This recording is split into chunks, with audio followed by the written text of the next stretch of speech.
Hej, formålet med denne video er at beregne omkredsen. Det første jeg vil gøre er at fortælle hvad omkredsen er, og det næste er hvordan man beregner omkredsen. Omkredsen i ved denne firkant er linjen fra A til B, fra B til C, fra C til D og fra D til A. Det vil sige, den sorte linje her, der markerer firkantet. Det er ikke det her, der er inde i firkantet, men linjen omkring firkanten, det er omkredsen. Okay.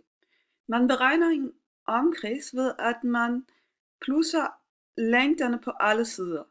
Det vil sige, at man plusser siden AB plus siden BC plus siden CD plus siden DA. Og nu viser jeg, hvordan man gør helt konkret. Okay, det første man skal gøre, er at måle, hvor lang de enkelte sider er. Og nu har jeg ikke et lineal her, men lad os bare sige, at den side her, den er 7 cm. Okay. Jeg skriver nu ikke cm for centimeter, men husk lige på, at vi for eksempel tager centimeter. Jeg håber, man kan læse det. Sådan. Så tager jeg den næste side, BC. Lad os nu antage, at den er 2. Den måler vi, og så er den 2 cm. Så den næste side, den kan vi igen måle. Så CD, den er også 7 cm. Man kan jo også godt se, at siderne er lige lange. Altså AB er lige så lang som CD. Men det er ikke nødvendigvis ved alle firkanter, således at dem der ligger oven for hinanden er lige store. Så mål det for en sikkerheds skyld. Og så måler man også siden DA. Okay.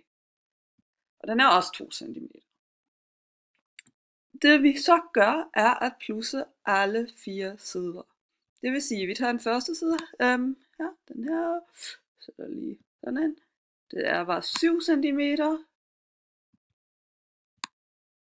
Og så kan vi jo tage den her igen. Jeg tegner nu ikke en krillom, ellers kan man ikke se det. Så tager vi den er også 7 cm.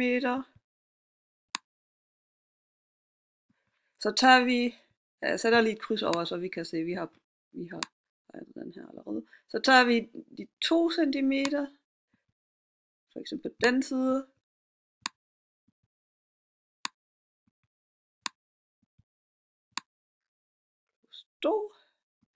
Og så tager vi de sidste 2 cm af den sidste side.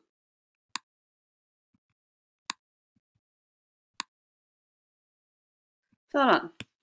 Nu har vi alle 4 sider, som vi skal plusse for at finde omkredsen på firkanten.